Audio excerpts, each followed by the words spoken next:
Hello, how are you? Today I'm going to talk about hair loss in women. Many women suffer from this hair loss, which ends up greatly affecting their self-esteem, especially for women. Because women love having hair, styling their hair, and really when they start experiencing significant hair loss, it has a big emotional impact. This hair loss can happen for a number of reasons, and I'm going to talk more about that here for you. And I'm going to tell you what scientifically can help you improve the situation. So stay until the end, because you won't want to miss it.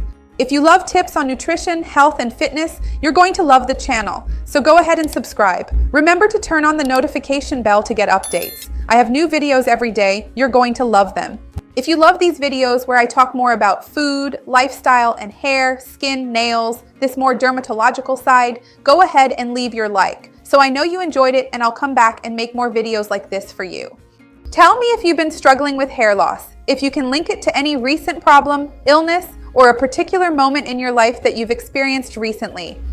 And what have you been trying to do to improve your hair loss? What has helped you? Your comment might even help other people here on the channel as well. So let's start talking more about hair loss in women. When we talk about hair loss, people usually think of men because it's very common to think of men over 40 or 50 who experience more significant hair loss, but this happens to women as well. However, the pattern of hair loss in women is usually different from that in men. In men, it typically starts with receding hairlines at the sides, which move back and leave that crown area, and sometimes the top part becomes truly bald. In women, this alopecia can present differently. Usually, it's related to the hair gradually becoming noticeably thinner. The actual thickness of your hair, which in the past used to be thicker and stronger, slowly becomes finer and more delicate, and you start to notice that all of your hair is getting sparser and less dense overall. So many times women start to notice this along the parting line of their hair. When she starts parting her hair in that spot, she notices that her scalp is becoming more visible. Sometimes when she goes to the beach or takes a walk without a hat, her scalp gets sunburned, her head gets hurt.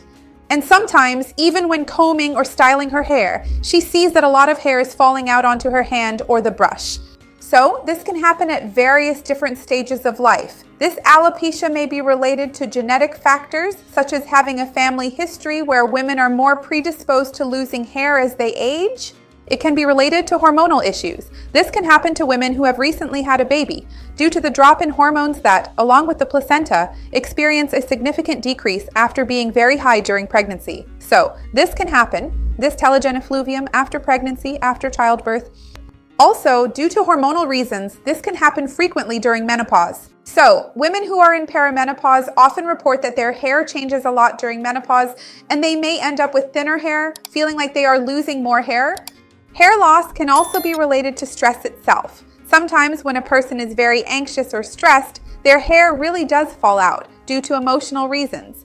Hair loss can also be related to illnesses. Many people who had COVID or other health conditions report that after having COVID or a very severe cold or after experiencing another health problem, they lost a lot of hair.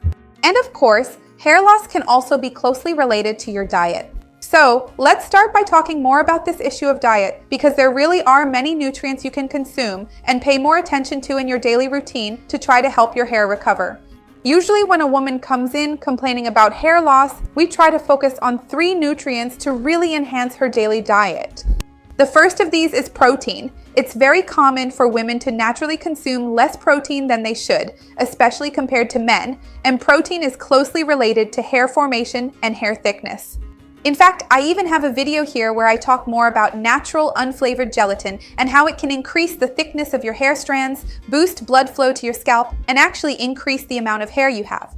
That video is really great. I even talk about how much gelatin you should consume in it. I'll leave the link down below in the description for you. It ends up being a more practical way to add more protein to your daily routine. But remember that protein doesn't just come from gelatin. Protein is found in milk, eggs, cheese, meat, legumes. So making sure to include good sources of protein throughout your day is super important for having stronger hair. The second thing we always need to pay attention to is the iron levels in these women, because one of the main signs of anemia is actually hair loss. And many times the person has subclinical anemia. You even look at their blood count and they don't appear anemic, but when you check their transferrin and ferritin levels, there's already a subclinical iron deficiency. So in this case, it's really best to focus on daily sources of iron. Red meat, any type of meat with blood, even fish or chicken, will contain hemoglobin, which helps carry that iron and makes it easier to absorb. But remember, I also have a playlist here about anemia and how to improve it with the best and worst foods. I'll leave it down below so this video doesn't get too long. But remember that dark green vegetables, together with foods rich in vitamin C, are also great. In fact, vitamin C also helps because it's a precursor to collagen and aids in collagen production. So, increasing your vitamin C intake improves iron absorption and supports collagen function. That's why making sure you have plenty of natural vitamin C in your diet is super important. And a third nutrient that we always need to pay attention to is biotin. I have a video here where I talk more about it. Normally, we tend to think more about supplementing biotin to ensure that during these special times, your levels really meet your special needs, because it's a nutrient that scientifically has already been linked to hair loss when deficient, and its consumption has also been associated with the recovery of some hair strands. In fact, if you want to know more about the impact of other foods, several other foods, I'll leave some videos in the description below to help you. And I'll also leave the link to a recipe for the most collagen-rich juice in the world, which I made and is absolutely delicious. It's super rich in collagen, and you can add it to your routine to really meet your collagen and protein needs. In fact, it's excellent for your hair, so I'll leave it down below in the description for you. Of course, when you're treating hair loss, it's always very important to know what the cause is. So, in the case of specific illnesses, usually after some time once the illness has resolved, even though you experienced hair loss during that period, during the treatment, your hair will recover more easily than in cases of a hormonal problem, for example, which requires a medium to long-term treatment. There are some types of treatments that have already been approved and that really have a positive effect on female hair loss. One of them, which you can discuss with your dermatologist, is using a medication called minoxidil. It's a topical medication, like a lotion or a foam, that you apply to your scalp, massaging it in. Usually you apply it twice a day to stimulate blood flow, nourish the hair follicles, and promote growth. Usually, minoxidil will be effective only while you are using it, and if you stop using it, you lose its effects. It does not have a cumulative effect. Another type of treatment that many people use is applying some kind of lotion or shampoo with ketoconazole. Although ketoconazole is an antifungal, many studies have already found that many women end up experiencing hair loss because these hair follicles get clogged by fungi or by some other type of sebum that can accumulate there. So, shampoo or lotion based on ketoconazole, in some cases, depending on the cause of your hair loss, can help improve growth and make your hair stronger and healthier. It's also important, once again, to do a thorough hormonal investigation if you've been experiencing hair loss, because it could be due to some kind of imbalance in your female hormones, such as progesterone and estrogen. But it could also be related, for example, to polycystic ovary syndrome or to subclinical thyroid problems that you haven't yet detected, or other issues related to your body's hormones. So, in order to treat it, it will depend on the cause, because different hormonal problems require different treatments. That's why it's always important to see a dermatologist and request a thorough blood test, including hormonal analysis, to check if this is the issue.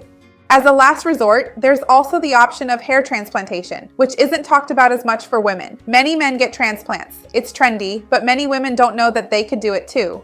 Of course, the cost of transplantation is the highest among all options, but it's also the one that delivers the best medium-term results, because usually they take a portion of hair from the back of the head, which is less sensitive to these hormonal variations and hair loss.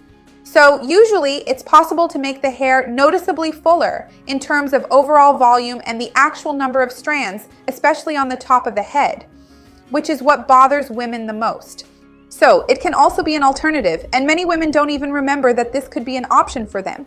Let me know down below, once again, if you've noticed your hair falling out, what you've been trying to do to improve it, or if you have any home remedies. I would love to see your comment. Remember to like the video if it helped you, because that really helps a lot too. And share it with anyone you know who needs it, with anyone who would enjoy it. Let's do this together, you and me. Let's expand this chain of good, because that's what I want here with the channel. See you next time. Bye.